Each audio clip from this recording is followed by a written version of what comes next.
मुंबई में जब कंगना रनावत का कार्यालय तोड़ा जा रहा था तो पूरा देश सड़कों पर उतर आया था। करड़ी सेना ने तो मुंबई एयरपोर्ट पर जाकर कंगना रनावत की आवाज से आवाज मिलाया था और करड़ी सेना के लोगों ने कहा था कि कंगना तुम संघर्ष करो, हम तुम्हारे साथ हैं। पूरे देश में ये नारे भी गूंजने लगे थे कि नारी के सम्मान में हम सभी उतरे हैं मैदान में, यानी कंगना रनावत के सम्मान में पूरा देश सड़कों पर उतरा हुआ था।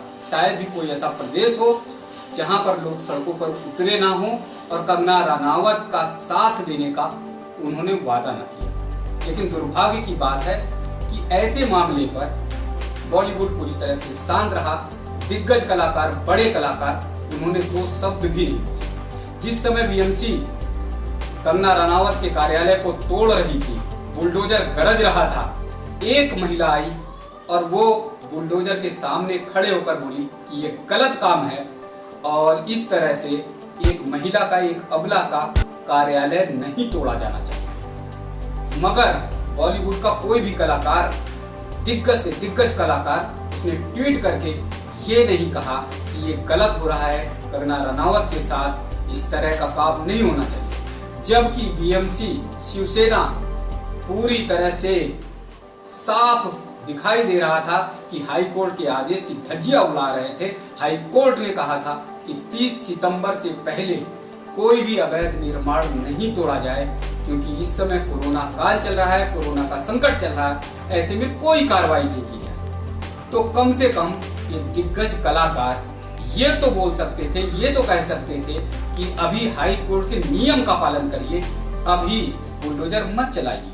सवाल उठता है, अमिताभ बच्चन, अक्षय कुमार, सलमान खान, शाहरुख खान, आमिर खान, ये दिग्गज कलाकार ऐसे मामलों में चुप्पी साध जाते हैं। और तो और सबसे बड़ा दुर्भाग्य होता है कि ये कलाकार देश के साथ भी खड़े होते दिखाई नहीं देते। जब मामला पाकिस्तान पर होता है, हमारे जवान शहीद होते हैं, वीर गति को प्राप्त होते हैं, तब भी ये कलाकार चुप्पी साधे रहते हैं। दो शब्द ये नहीं कहते हैं कि हमारे भारत के जवान बहादुर जवान हैं, वो भारतीय जवानों के लिए दो शब्द भी नहीं बोलते, श्रद्धा सुमन भी अर्पित नहीं करते। तमाम ऐसे मामले देखे गए हैं कि ये सारे के सारे कलाकार चुप्पी साधे रहते हैं। सवाल ये उठता है कि आपकी फिल्में पूरा देश देखे, सवाल ये उठता है कि आपके गाने को पूरा देश देखे, उन्हें सुपर हिट बनाए, लेकिन आप देश की इमोशन से, आप देश की भावनाओं से खिलवाड़ करते रहिए। कोई भी देश का मुद्दा है, देश का मामला है, तो आप शांत चुपचाप बैठ जाइए। जिस प्रकार से मुंह में दही जमी होती है, उसी प्रकार से आप शांत होकर चुपचाप बैठे रहते हैं। अब आपको बोलना पड़ेगा या जवाब देना पड़ेगा या खुलकर सामने आना पड़ेगा।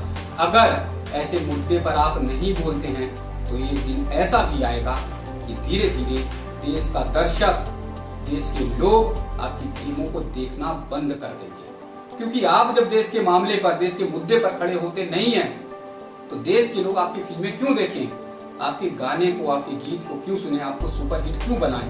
थोड़ी सी कहानी और थोड़े से गाने पर आप सामने आते हैं और देश के सारे लोगों की भावनाओं को लेकर जाते हैं।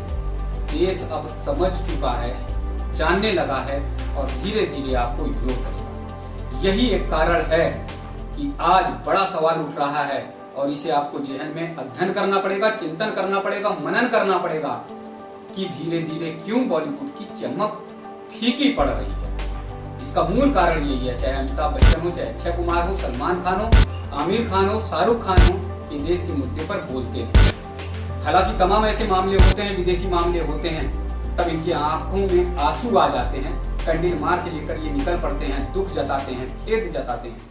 मगर देश के हित के मामले जब आते हैं तो ये कलाकार चुप हो जाते हैं। हाँ, एक बात गौर करने वाली है, इस बीच में मैं बता रहा हूँ कि अक्षय कुमार अक्सर जब कोई बड़ा मामला होता है, चाहे कोरोना का मामला हो, चाहे बाढ़ से पीड़ित लोगों की मदद का मामला हो, तो अक्षय कुमार आते हैं, मदद करते हैं, अपनी भावनाओं को प्रकट करते हैं। लेकिन जिन और कलाकारों का मैंने नाम लिया, वो अन्य किसी भी मामले पर नहीं बोलते हैं। ऐसा लगता है कि वो मुंबई में है ही नहीं, देश से उनका कोई वास्ता नहीं, एक ट्वीट तक नहीं आता, एक संदेश तक नहीं आता। बहरहाल कंगना रनावत के साथ पूरा देश खड़ा हो चुका है, सड़कों पर है। अगर आज आप कंगना रनावत के साथ नहीं बोल रहे हैं तो पूरा देश कंगना रनावत के साथ होगा। और हो सकता है कि आने वाले दिनों में लोग कंगना रनावत की फिल्में देखना शुरू कर दें और धीरे धीरे आपकी फिल्मों को देखना बंद करें।